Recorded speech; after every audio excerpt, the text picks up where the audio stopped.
Galera alvinegra, tudo bem, pessoal? Sejam bem-vindos a mais um vídeo aqui no canal do Alvinegro, como nós fazemos todos os dias, de 1 a 2 conteúdos por dia para vocês, trazendo muitas informações, atualizações, opiniões, tudo relacionado ao nosso glorioso. Beleza, pessoal? Então, se inscreve no canal, dá aquela moral, se inscreve aí, deixa o like, ativa o sininho das notificações para assim vocês estarem sempre por dentro de tudo que acontece no Botafogo e ter acesso sempre ao nosso conteúdo aí, beleza, pessoal? É impressionante, né? Eu sinto muito isso, cara. Eu acredito que vocês também, né? Como que a expectativa de uma queda grande do Botafogo, né? Existe.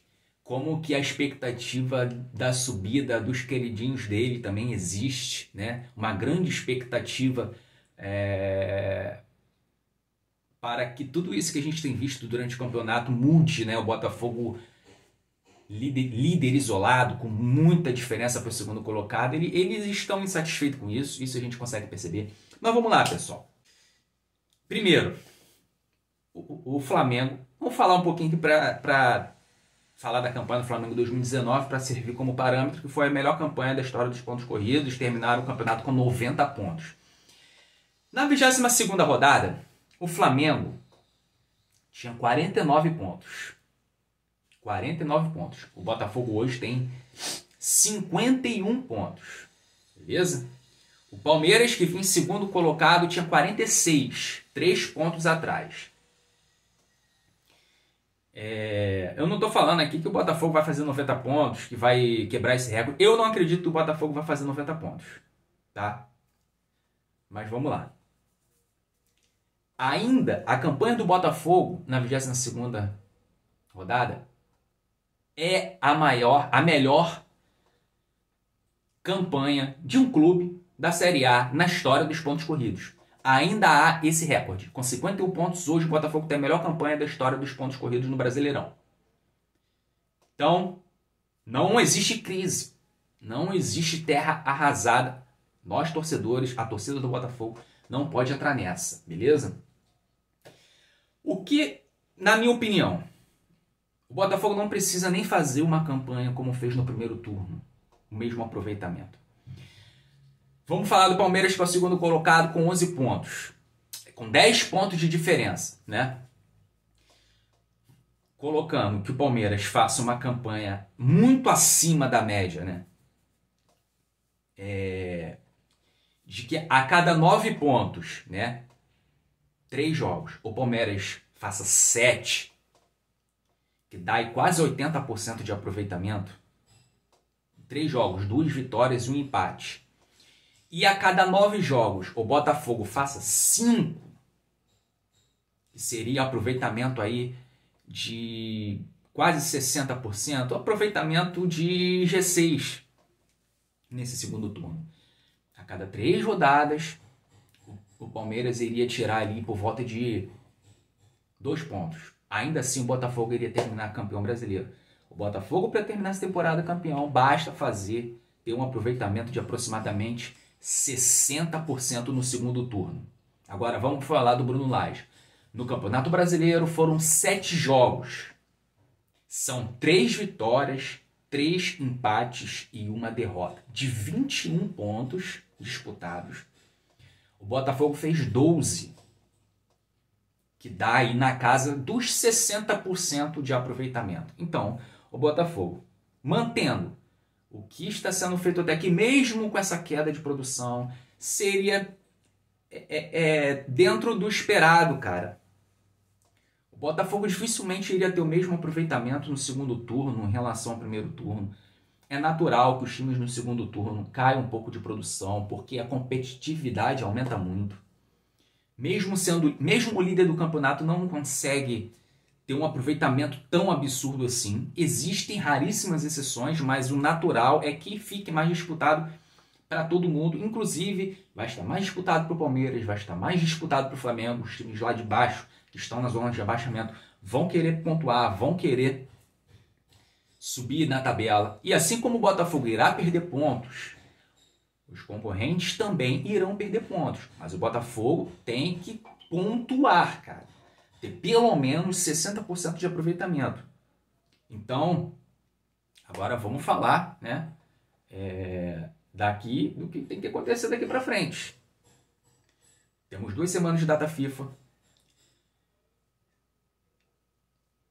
Os jogadores, o Botafogo, o Bruno Lage, colocar tudo em ordem, pensar com frieza, não pensar em crise, não pensar em terra arrasada. O Botafogo está a 10 pontos do segundo colocado, não tem porquê. Então procurar ver o que está acontecendo de errado, corrigir os erros. O Bruno Lage, não inventar tanto. Coloca o esquema que o Botafogo vem jogando a temporada inteira, mantém o 4-3-3, mantém as peças de titular, as que vem jogando até aqui. Não era para ter tirado o Tietê, não era para ter botado o JP de lateral. Tudo bem, o de Plácido estava doente, então por isso o JP entrou. Bota o Matheus Ponte, JP já dava indícios que não era jogador para ser titular, cara. Tudo bem, botou o JP? Ok, quis acreditar no jogador? Beleza. Por que manteve o JP até o final? Vendo que ele estava sendo engolido pelo Bruno Henrique o jogo inteiro, manteve o cara até o final. Então, tem que pensar nessas situações e não voltar a repetir. Segovinha não é jogador para ser titular. Não é, eu venho falando isso aqui no canal há bastante tempo. Não foi só por causa desse jogo contra o Flamengo. Segovinha é jogador para entrar no segundo tempo. Ponta direita. Ainda é preferível o Júnior Santos do que o Segovinha. Pelo menos o Júnior Santos, ele, de certa forma, ajuda na marcação, ajuda a recompor, um jogador forte, mesmo em queda de produção em baixa. Ou então o Vitor Sá pela ponta direita. Ou até o Carlos Alberto. O Botafogo tem 3 jogadores que podem atuar por ali. Mas Segovinha não é opção para ser titular. É opção para entrar no segundo tempo. E falando, rapaziada, desse jogo contra o Flamengo, uma sucessão de coisas teve que acontecer para o Botafogo perder esse jogo. Só quem jogou no Flamengo foi Bruno Henrique. Só. Todas as jogadas de perigo se concentraram com o Bruno Henrique pelo lado esquerdo. A jogada que saiu, o gol contra do Marlon Freitas, deveria ter sido chamado VAR, porque é um lance bem difícil. O Bruno Henrique estava em impedimento no cruzamento pelo lado direito, que o Marlon Freitas fez aquele gol contra, né? Ridículo. Até isso teve que acontecer algo completamente fora da normalidade para sair o gol. O Botafogo teve que fazer um gol contra para o Flamengo fazer o primeiro gol. Né? Isso atrapalha, né, o time no decorrer do jogo. Esse lance deveria ser revisto. O VAR não chamou. E o gol do Bruno Henrique teve uma falta que todo mundo viu, só o Klaus não viu. Uma falta lá no Tietê que originou o lance do gol do Bruno Henrique. Se tivesse dado aquela falta, o gol do Bruno Henrique não teria saído. E mesmo o JP tomando sufoco, tomando calor do Bruno Henrique por aquele lado, esse gol não iria sair, o Botafogo no mínimo sairia com empate. E não estaria sendo falado tudo isso que vem sendo falado de crise, de que começou a derrocada do Botafogo, o empate em casa com o Flamengo. O Flamengo, cara, é o melhor elenco do Brasil, isso aí não tem como a gente fugir. Então, cara, teve que um monte de coisa acontecer para o Flamengo ganhar o Botafogo. Em termos normais, o Botafogo, esse não seria o resultado. Gol contra do Marlon Freitas muito abaixo, coisa que a gente não via há muito tempo. Gol legal do Bruno Henrique. E mesmo o Bruno Henrique dando aquele calor todo no JP, se não fosse esse gol legal, o Bruno Henrique, a gente não estaria falando tanto disso, né? Desse contexto aí do jogo, do Bruno Henrique e tudo mais. Mas enfim, pessoal, eu não vou me estender mais, já falei bastante, para o vídeo não ficar tão longo. Eu agradeço a você que chegou até aqui ao final do vídeo. Se ainda não se inscreveu, se inscreve, deixa o like, beleza, pessoal? Porque eu fico por aqui e a gente se vê no próximo vídeo. Tchau, fui!